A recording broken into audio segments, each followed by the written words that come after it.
এটা একটা আনিপরির নস্কা।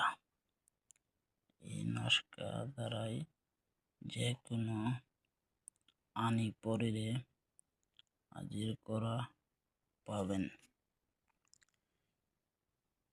এই পরিরে হাজির করতে পারলে অর্থ, টাকা পয়সা সকল ধরনের জিনিস এর কাছে নিতে পারবেন।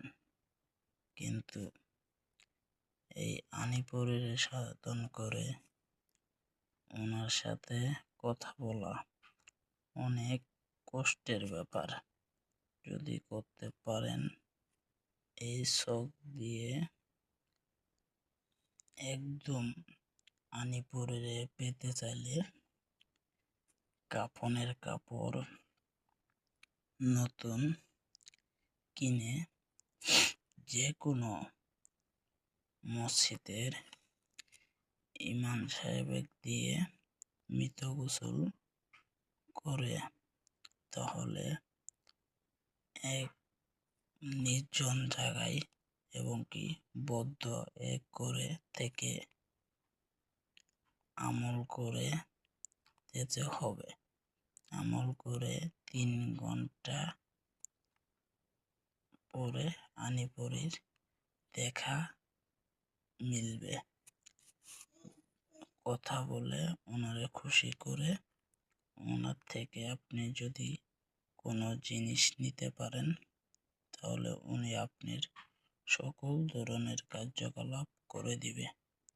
যে কাজ মানুষের দ্বারাই সম্ভব না সে কাজ এই আনিপরিরে দিলে সব কিছু করে দিবে। কিন্তু এটা করার জন্য আপনারা অতি তাড়াতাড়ি করার চেষ্টা কেউ করিবেন না, তাহলে বিপদে পড়ে যাবেন। আর যদি সঠিক নিয়মে নামাইতে পারেন তাহলে বিবাহ থেকে শুরু করে সকল ধরনের আপনি ঘরের কাজ শুদ্ধ করে নিতে পারবেন এই আনিপরির দ্বারাই। কিন্তু এটা একটা এজাদত মন্ত্র আছে। সে মন্ত্রটা হইল অতদু পাঠ করা লাগবে 1001 বার। তারপরে পাঠ করা লাগবে ইয়া হিন্দি ইয়া গুরু ইয়ামনা যাত্রারা টুটে সোহা। আমি বলি করোনার